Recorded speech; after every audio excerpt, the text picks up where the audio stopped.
মেয়েটি ছিল আকাশ প্রেমী। ছেলেটি হতে চেয়েছিল আকাশ। শেষ দিগন্তের গোধূলি সূর্যাস্তে তাদের একদিন দেখা হলো হঠাৎ।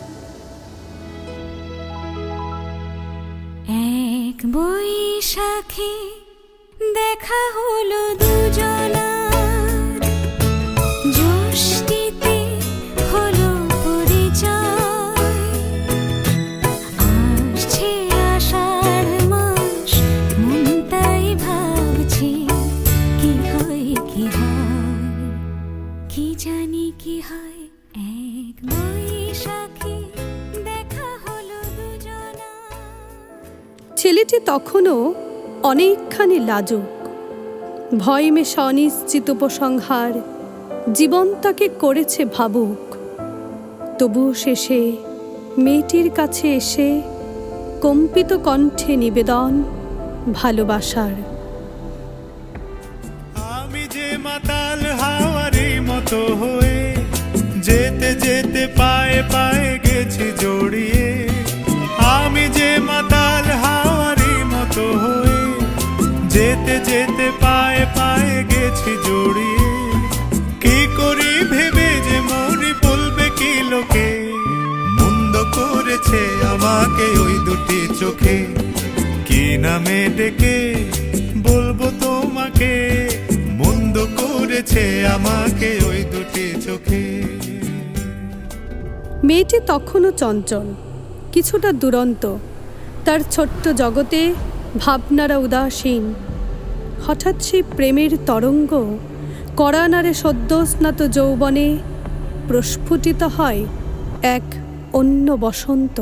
যখন রোদেরই কণা ধানেরই শীষে বিছিয়ে দেয় রোদ্দুর,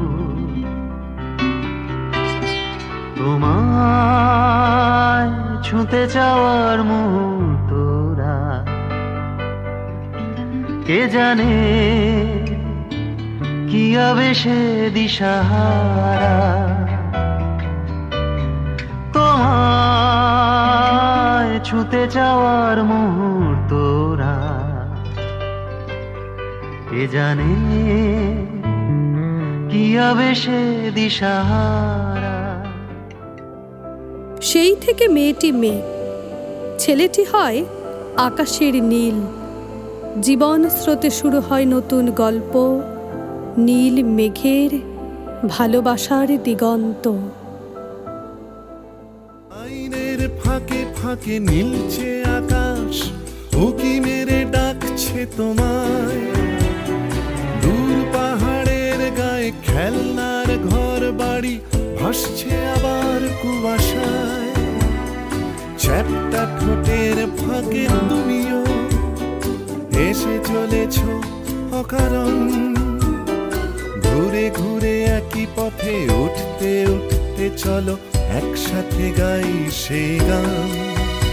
এই পথ যদি না শেষ হয় তবে কেমন হতো তুমি বলো তো। যদি পৃথিবীটা স্বপ্নের দেশ হয় তবে কেমন হতো তুমি বলো তো। এই পথ যদি না শেষ হয় তবে কেমন হতো তুমি বলো তো। যদি পৃথিবীটা স্বপ্নের দেশ হয় তবে কেমন হতো তুমি বলো তো।